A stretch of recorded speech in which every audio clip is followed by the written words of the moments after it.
Okay, namaskaram. Hello and welcome to everyone tuning into today's podcast episode. My name is Jitendra Goodlavaleti, and I have the great pleasure of interviewing Sai Pogluri Garu and Rajalakshmi Garu today. Pleasure talking to you again. No, this is really something that we have been looking forward to. Thanks for kind of hosting this, Jitendra. I really appreciate it. I tend to find, and a few of my other friends tend to find that it's not a very common thing amongst our peers to have this affinity to jump or embark on this spiritual path. They may not be as motivated to jump on that spiritual path. So there's a few questions I wanted to ask regarding this kind of a situation that occurs in our society, especially in this age demographic. The first question I wanted to ask is how can we as individuals who are on this path of sadhana, when we feel a bit isolated or maybe detached from our peers, how can we rediscover or maintain that connection with our sadhana and God? Yeah, because see, the thing is, when it comes to sadhana, we are saying that we are encouraging diversity. We are encouraging that be comfortable in your own skin.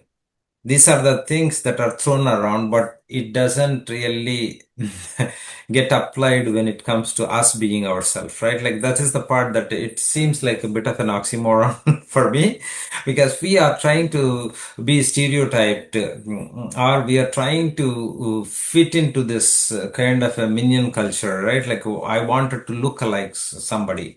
So it is true, peer pressure is real. I don't want to kind of downplay it. But at the same time, this society is open, very embracive of unique aspect of it, because when we did storytelling last couple of times in libraries here during Deepavali time, so then we said that okay, lighting of a lamp, right? Deepam Jyoti Param Brahma Deepam Sarvatamopaham means it will actually, just by sitting down, lighting a lamp, and again, what do you use as the oil? We have very fine tuned science, right? Like the till oil, and then once you sit down, you meditate, you experience that calmness. So like that, you also have a little bit of an opportunity to educate others, and it is not an easy journey, but at the same time, if we don't explain this aspect of, I say that wow, you should be a proud Hindu because you follow the law of the land, and which is in tune with the universal law. You harmoniously coexist with others, and you are always thinking of universal good. How noble is this one?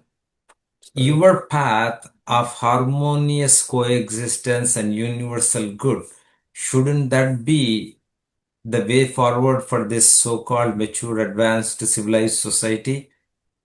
So that is what I think we need to bring that inner core of what we are practicing, even though we are really practicing in a very unique way of our own. The deep rooted intents are where you align. See, all the practices under Sanatana Dharma, they come under the same root. I think you answered actually the question I was going to ask next, but maybe if you wanted to expand on it, why is this crucial for actually the youth to start out engaging in and taking further? Why is it important for a younger demographic to start diving into these things from an early age? Yeah, no, absolutely. I think, see, this is what, like, I would say that we are in a much better advanced society in many ways, and also technology is actually playing in our favor.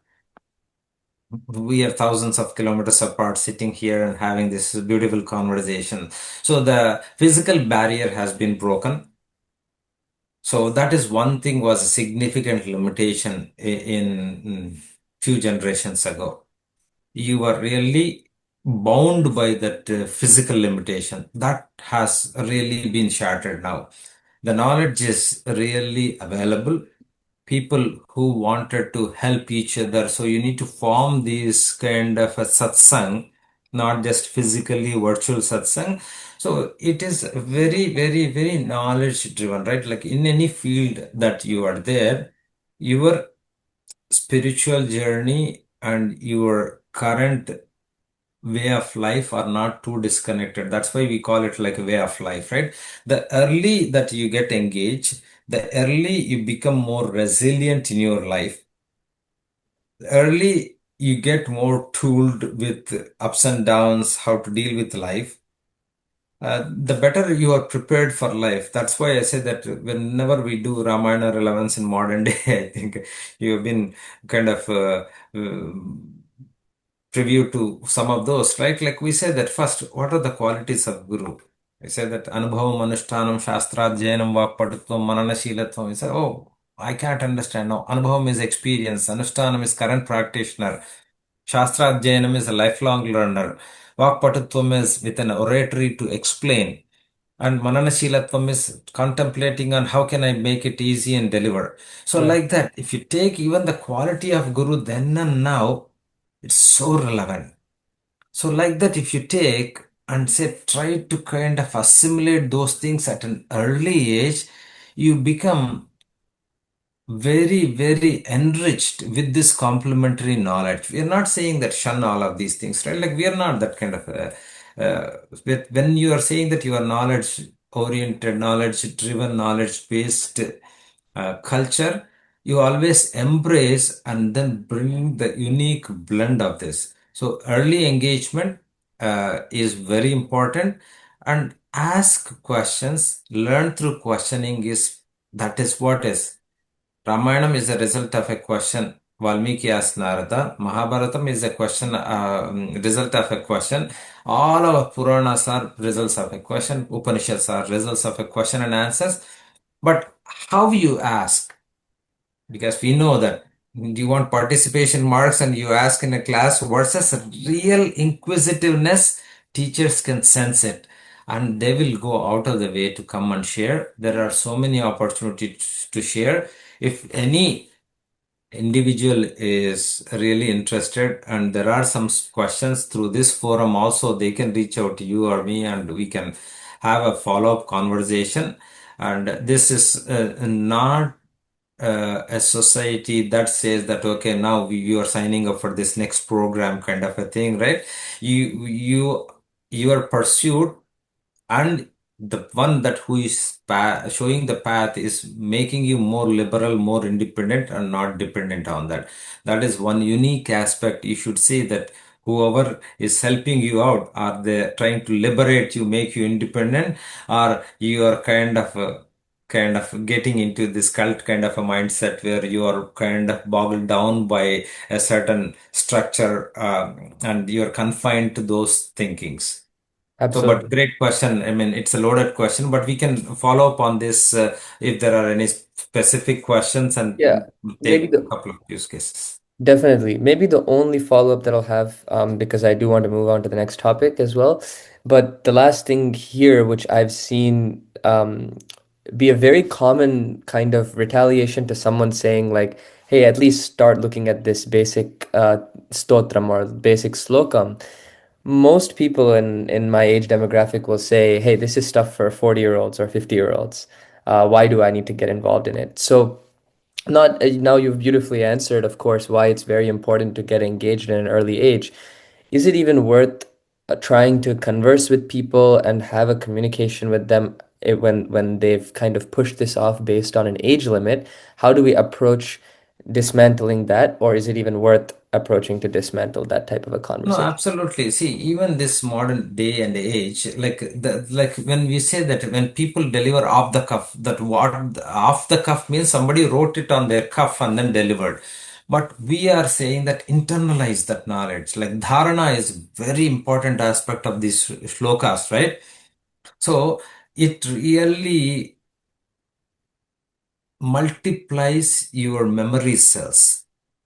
The least that you wanted to do is you multiply your memory capacity. You are the only one who doesn't need to kind of spend extra dollars to increase your memory, because that is what is the boon that varam has, human, right? Human has that potential. When we go said okay, now Einstein has unleashed 1% of his potential.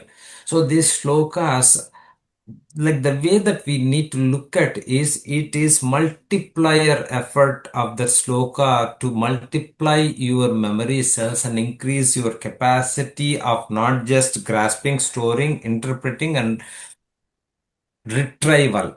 See, that is what is. So for me, I would say that there is no age limit. There is on the other side, I'm already 50. It's too late. No, that's what we said that our learning philosophy is Ajara Amaravat Pragno means learn and earn Vidyam Ardhancha Sadayat. Learn and earn as if there is no aging and death. The sooner that you start, look at that as a multiplier of your memory cells. That is a completely different dimension to look at it because you are trying to memorize a sloka and then recall it, recall it, recall it. It has that unique way of recollections. And okay, now I'm bored. Then you start with something else, right? Like it has the poetic meter has a built-in rhythm. Okay, now I want little bit of an upbeat, right? Devaraja Sevyamana Pavanangri Pankajam Yala Yajna Sutramindu Shekaram Krupakaram That chandas Naradadi and the Munda Vanditam Digambar. So you have such a variety, you will not be bored with it, right? So what I'm saying is, if you say that I don't want to be stereotyped at this, but it is musical, so enjoy the music, but draw down from the energy. Enjoy the multiplier of the memory cell, benefit from it. So there are a lot of fringe benefits that you're missing out on it. It is not right. When you're 40, you went through this, and why do you need to shorten your runway? The sooner that you get equipped with this, you are able to kind of excel in your life. This is all for you to be kind of growing as an outstanding individual with an impact. Your presence should be able to make an impact and bring that calmness to every kind of a situation, and which we all are responsible and we should be able to contribute, and we can do that. So I would say that strongly encourage multiple dimensions and multiple ways it can benefit. Absolutely. And I think everything that we have talked about so far is going to be super beneficial for everyone listening and really enable them to start embarking or even go deeper if they've already been on their sadhana for Correct. a Yeah. long I mean, time. maybe we should encourage them to ask questions. Like, even if it benefits a handful, right? We are not number driven. This is not like a viral video, right? Like, this is not the intent. Right? The intent is, if you want, even if there is, like, if there are colleges or universities, you want to do your own kind of session with your peer group, and feel free to invite us, and then we'll be happy to talk to your specifics. How do you deal with it? Because this is a hyper personalized plan. That's what I say that because in Absolutely. marketing and the data science that we say Yeah, it, like we are unique. We are hyper personalization is what is needed. That hyper personalization is what we have been helped with in our journey by our guru. So I'm sure that we can kind of give you few thoughts in that way, and you can find your own unique way of pursuing it. absolutely. That's right. Yeah, no one path is the same, and we can see that in everyone's college Correct. journeys and careers. Yes. So with that, last but not least, I think this is also a very important conversation surrounding women in our community and how a lot of them find themselves and their space in our community. So maybe I'll start with the Can we question take a that's pause? yes, Yeah. yeah. Pause the recording. How do I? I don't want to stop the whole thing. Awesome. So that was a really great conversation, and I think will motivate a lot of people to start diving in again deeper into their sadhana and how they can actually connect with the spiritual path from a simple level. So going on to, last but not least, going on to a conversation which I think is so important in our circles. Is a lot of women have conversations around how they fit into the society and how their responsibilities and roles actually play out. So maybe starting out with the biggest question on everyone's mind. Why are women unable to become priests and not learn Vedam and generally absent in positions of spiritual leadership? Yeah, see, that is one thing that I will start, Raji will add, right? Like the thing is, everything starts with mother. So, like means we call Lalita Devi like Aneka Koti Brahmanda Janani. And when we worship knowledge, we say Saraswati. We say that any men, we wanted to really praise them, saying that you are so knowledgeable. We said Pumbhava Saraswati, Saraswati in a masculine form. So, whenever we say that, we only say that knowledge is personified in a feminine form. And in a household, that's why whenever we talk about mother tongue or Sanskritam, we say that one mother learns, the entire family learns. So sometimes the responsibilities of mother are not understood. They are already overstretched. They are supervising the family. When you really talk about corporate life and leadership, you really don't say any leader doing a frontline activity.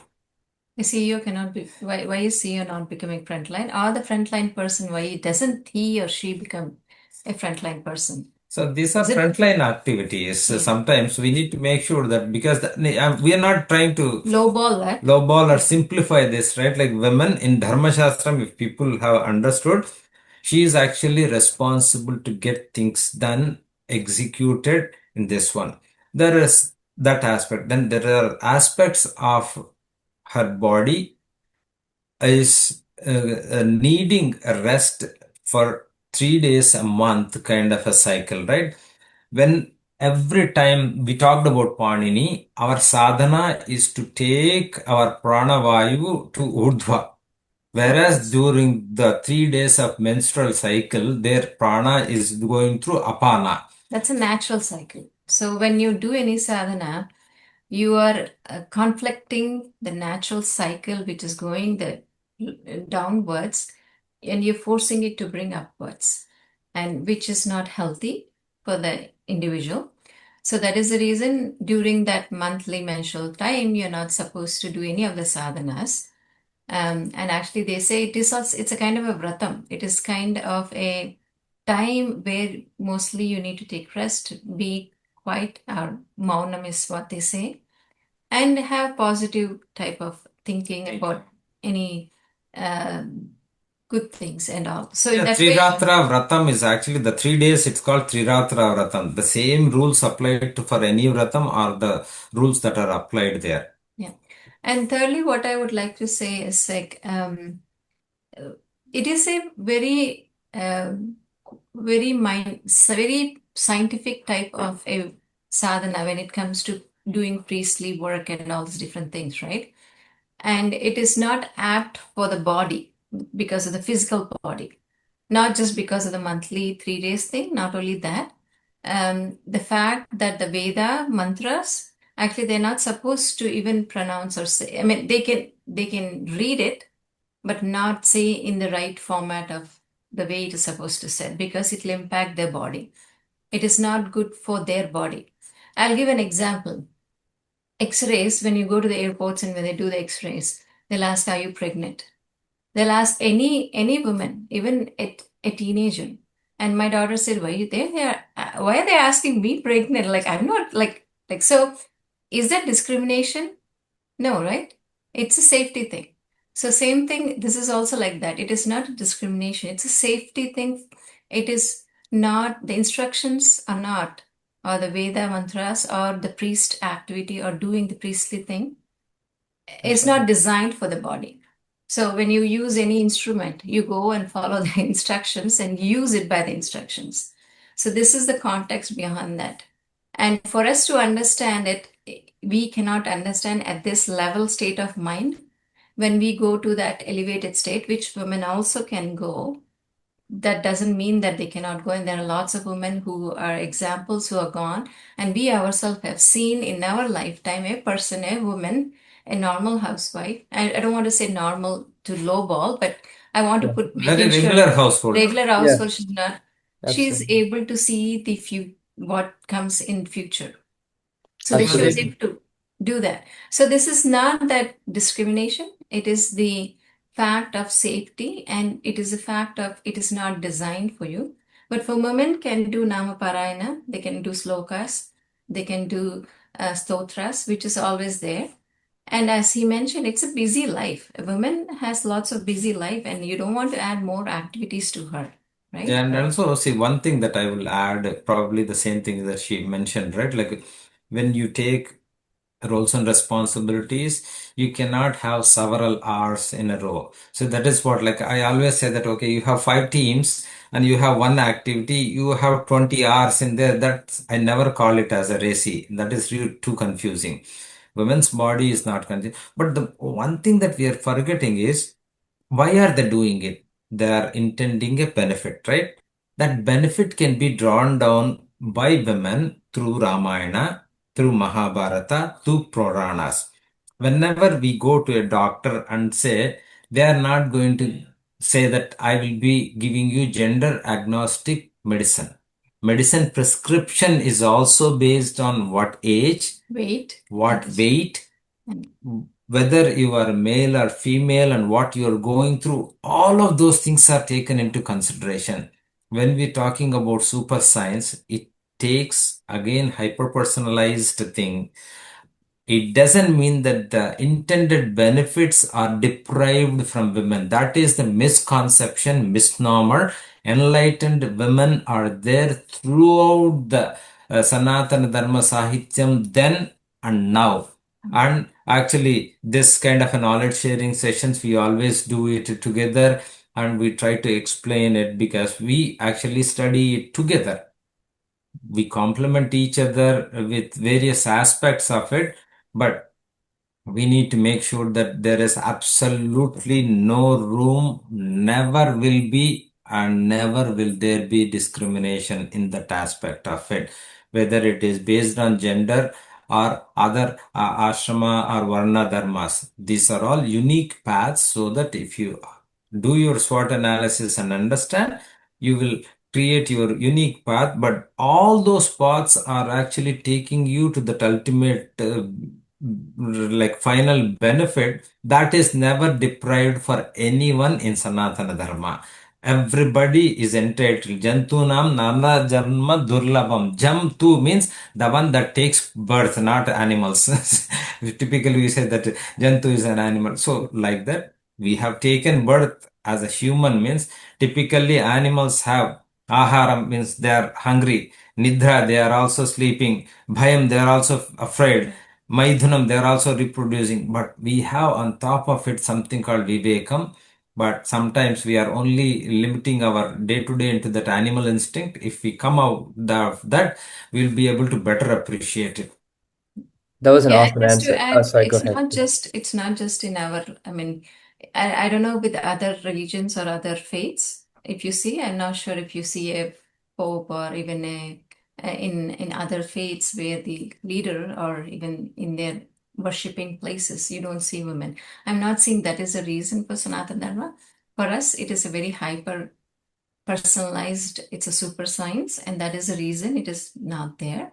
But it is they will still get the benefits of getting the moksha or enlightenment by doing the stotra parayana, nama parayana, and all other activities, and doing the dharma.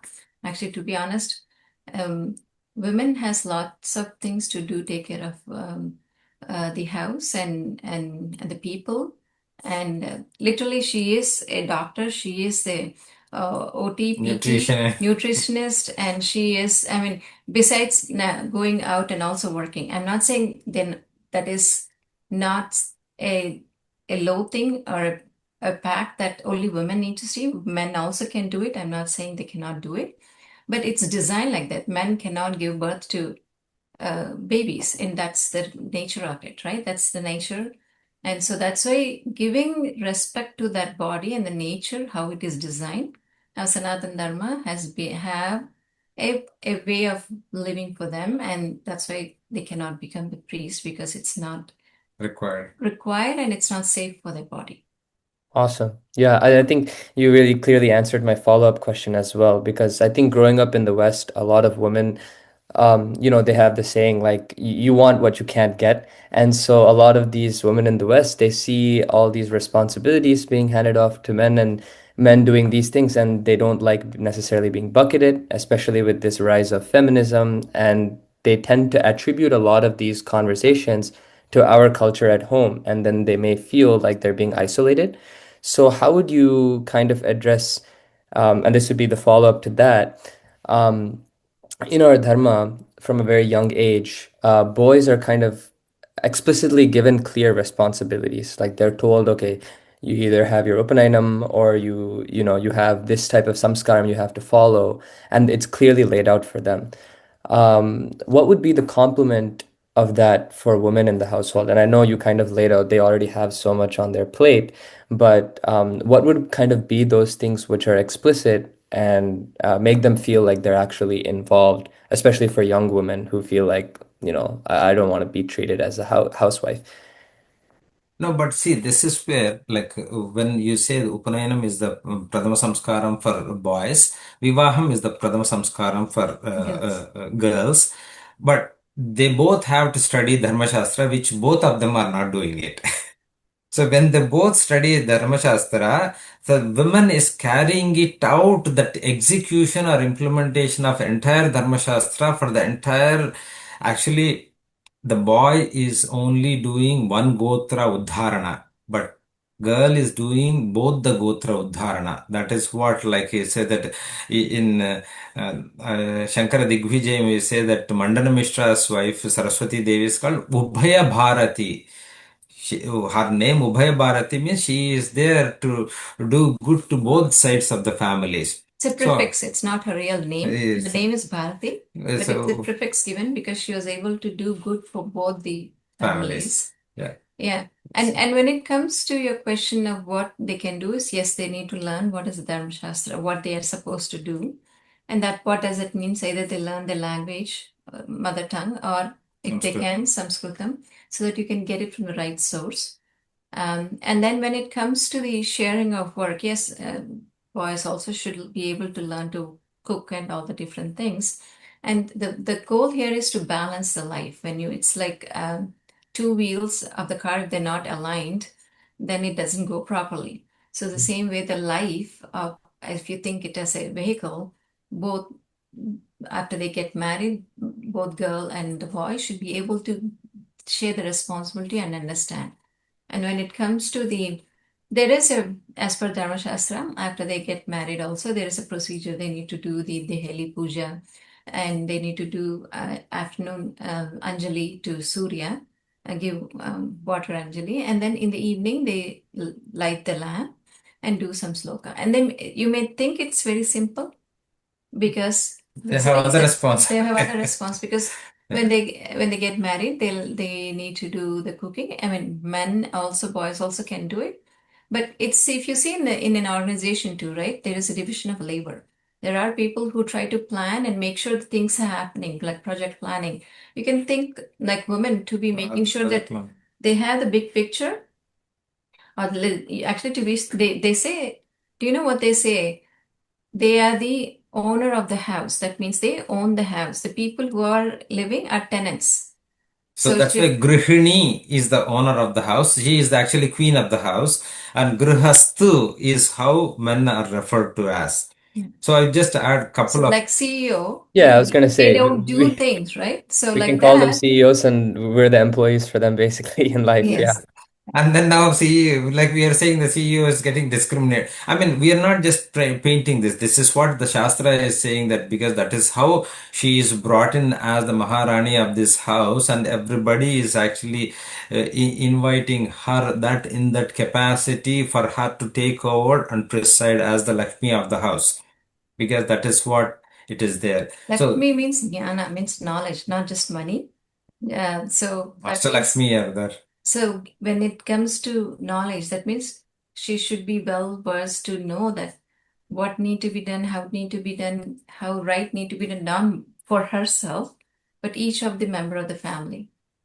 And like if you are into this agile terminology, right? Like uh, your scrum master is not really coding because they are planning your daily scrums, and then women do so many right, stand-ups every day morning, and they are doing their agile, like they are at the same time their backlogs are groomed for months and then coming sprint cycles. So people have stopped appreciating how agile they execute every day, morning meal, afternoon meal thing, then and then kids and their well-being are factored into it. The capacity is dynamically adjusted to so many aspects of it. So in that kind of a thing, when you try to balance these things out, you kind of put this into perspective. The intended benefit is never deprived. The roles and responsibilities are fairly divided. When you talk about all-wheel drive, that is when the balance has to be shifted from one wheel to the other and taking that extra pull. How many men are even cooking for 3 days? So then when we are not doing that, we should not be talking big things. Let's start small and at least give them that full rest for 3 days and take the full responsibility, because those 3 days, at least they deserve that calm rest that their body is deserving, because that body, because they are the crown jewel of the house, because they are actually kind of seeding the entire next generation. If they are peaceful, they are healthy, they are nourishing a generation which would be really spreading this universal good. Absolutely. So with that, I think we've covered pretty much top to bottom everything that I had in mind to discuss. And thank you again so much for your time. There's a lot of knowledge and benefit that people listening to this conversation can get.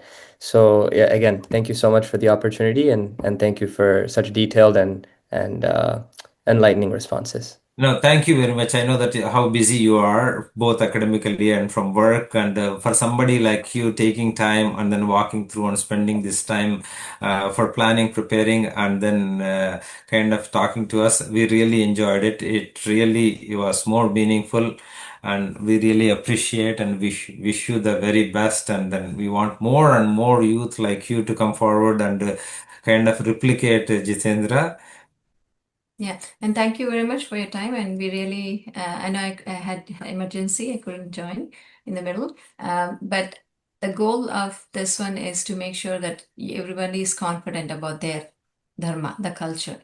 If there's any doubt and if there is any kind of a question, I think people are not just youngsters, I feel even adults, they should be able to ask question and get the right source.